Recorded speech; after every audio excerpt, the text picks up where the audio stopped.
JB here. Hope everyone's doing on Sunday, Wednesday, July 9th, 327. On this fine afternoon, talk really quick about the market. Some names I'm looking at go from the SP in the green, up about 0.5%. Chopping around today. We hit the highs of the session pretty much right after the open, spiked all the way up to 624 and change on the SPY. Then reverse course, 11:15 or so, hit lows all the way down to 621. And then we've just been melting slowly higher as the day has progressed. And who knows? We got 32 minutes left in the trade day. Maybe we get back to the highs of the day.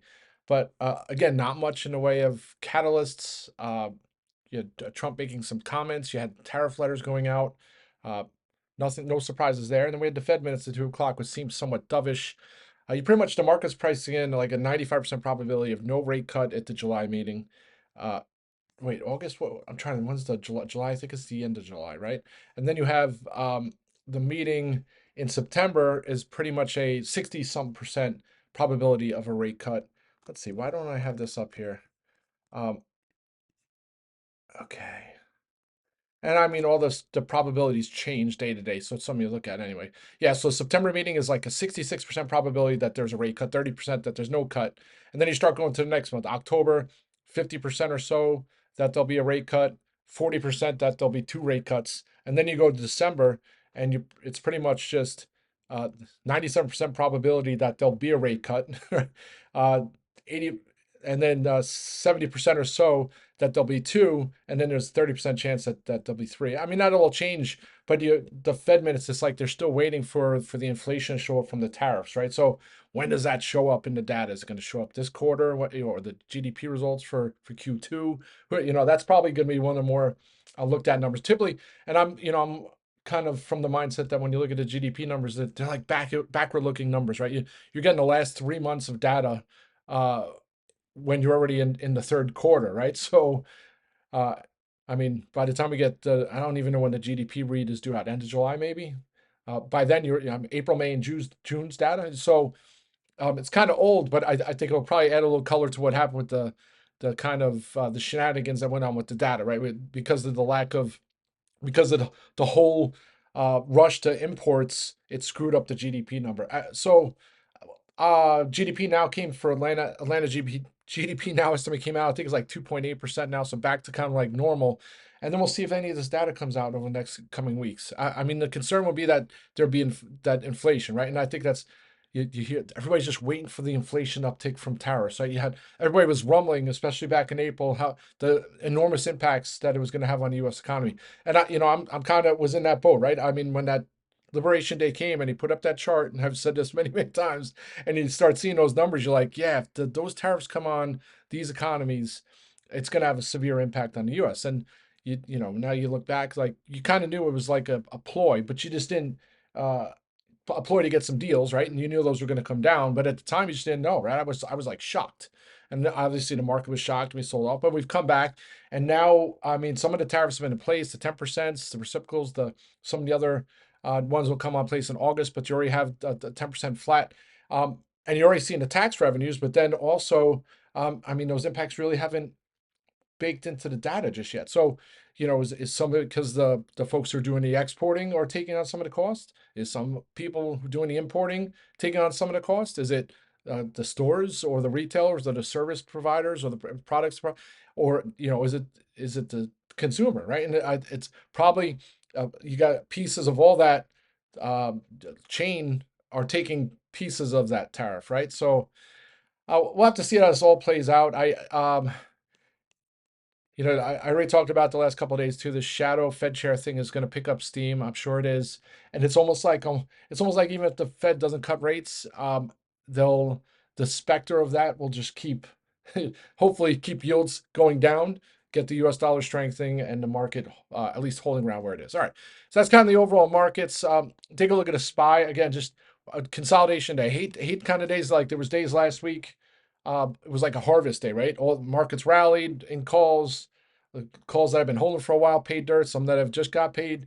And then the last couple days here, it seems like it's a sit on your hands kind of environment. I'm not saying make any trades, but especially the ones I'm in, kind of consolidating. So we'll see how. Hopefully, we get some better swings tomorrow and Friday.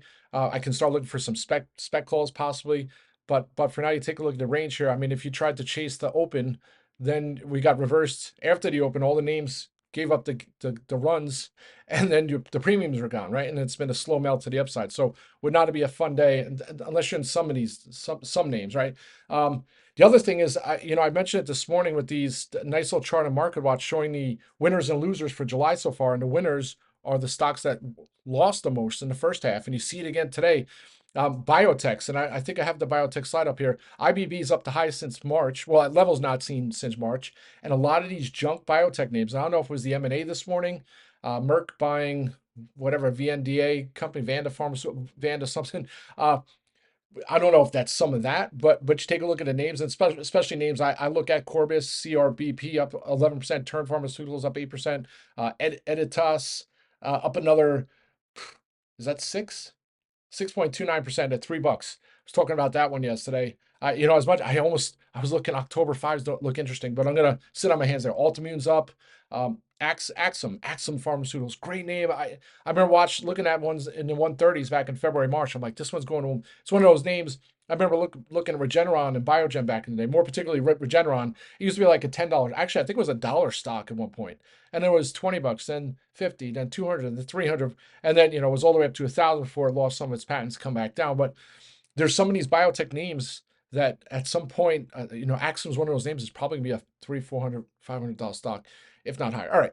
So that's my little rant, but it's funny how it's like the market has, whether you want to call it rotation or sector rotation or trends or what have you. It just seems like right now the rotation is finding some names that were oversold in the first half and just bidding them up, and we'll see if that continues, and hopefully that bodes well for small caps, which are outperforming the S&P again today. All right, so now just quick on individual names. Joby's sitting here pretty much slightly in the green here, all the way up to nearly 1170 or 1165, then back down after the morning run, then back up over 1165, and it's kind of been melting around. I mean, if you've watched Joby over the last couple of months, this is like it's like a lackluster session, right? Typically it's volatile, it might be up or down 6-7%. Instead, I mean, it's going to be up 5 days in a row pending any sell-off here, and it's like holding up its gains. I think that bodes well. I keep saying about this morning the backdrop with the Waymo coming in New York and Philly. You have the robo taxis in Austin. You have all this hype around Uber. It's just people are gonna be looking for the next wave, right? And what's the next Uber in regards to transportation? And Joby's it, right? So obviously they still have some hurdles to get over, but I those hurdles, last year were a heck of a lot further away than they are now, and they've gotten over a lot of the hurdles. So it's nearing the finish line, especially in regards to revenue. So I'm not going to go on a rant on that one, but continue to look for some more strikes here. Just holding the August. I was looking for some October strikes, but I'll just be patient. No reason to rush here. Also, I mentioned it this morning, right? I locked those Julys in yesterday, not because I don't believe in the story. I think it's headed higher, but you never know how many times over the years you're in a name, momentum, doing great, up 5 days in a row. You think the next leg's 12, 13, 14, and then there's some analyst just comes out and just puts it in underperform tomorrow, and the stock's down 10%, and you're like, kicking yourself. And of course, the stock will be higher than it was, 5 days later, a week later, but they killed momentum and killed the options. Just those are the things that happen. I just don't want to be in a position where that happens. So I'll just be patient. All right, so that's Joby. Roku, similar to Joby. It's like take a look at the trading range today. A dollar, I think it's $1.60 trading range, and this is after Needham upgraded the price to 100 from 88.50. I wish this traded over 90. The premiums start coming back into my 95, 100 strikes, but I'll still be patient. At some point, I'll add some August strikes, the 120s, 125s. I know that sounds crazy, but the thought process wouldn't be the rationale wouldn't be to buy them for the stock to go over that level. Although I think it could on another monster beat and raise, but it's more for premium build, locks them in, ride some freebies. That would be the trade. Dell's looking good here too. Knock on wood. Back up 127, the Monday's highs. It looks like you take a look. The consolidation type Bollinger Band set up at 110 or so, then break all the way to 125. Then you have consolidation again, and I think it's good to go into the 130s. That 139 handle from back at the end of I have to go back December, I think it was. I think that's coming. It's just taking its time to get there. Still the freebie 130, some 140 freebies. I'll continue to hold those. Not much here to add on Trip either. It was in the green, then back in the red, then in the green. Still inside sessions. Well, inside from not yesterday, the day before, and obviously that big gap from last week. So, still holding in freebie Julys. I'll lock some of those in. and I'll continue to hold those. And then I have the September strikes. Um, oh, GLD, right? So gold was gapping lower this morning. I'm like, oh, this is great. And then it just, I wouldn't say melted higher, but back into the green into the afternoon. And it's slow. It's up like 0.4% here, GLD. It's still if you look at the GLD, 305.96 is the 50-day moving average. So I was on the fence of, hey, do I close these out and just revisit? But I'm like, most of the moves or some of the moves in gold typically happen in the overnight hours, right? So I don't want to be in a spot where there's a gap down 1%. My calls are back, up 100%, what have you. So I still want to see a break of 310 or so on GLD before I kind of give up on the short-term bear case. Until that happens, I'll continue to hold those puts. Apple's back here at 210. I mean, it was at 216 on Monday, so kind of frustrating, but hopefully find some legs. Maybe there's an upgrade tomorrow. Gets back over 216 and beyond. What's up with micro? Well, I call it strategy, right? Is it called strategy? Oh, nice little end of day moves here on crypto, right? Up 5%. Nice. I'm trying to think of some other names. That's about it. Half of me, back, I think it was in the fall of last year. I love Terns Pharmaceuticals, right? It trades less than cash. It has an oral GLP-1 drug in phase 1 study. It has some other drugs in its pipeline. And it's always one of those and highly shorted, but just I I traded a couple times for some nice gains, and then a couple times it didn't pan out. So me, it's similar to edit, right? I look at edit and I'm like, oh, I want to get to $5 calls, but I'll just be patient. If this is a start of like a longer term trend in the bio space, I'm certainly gonna be a little more aggressive in bio names, right? Which I'm VKTX, right? Sure enough, here it is at $30. I hope it holds $30 into the close. That's it, folks. That's a great day. I'll be back on audio later. Rock and roll.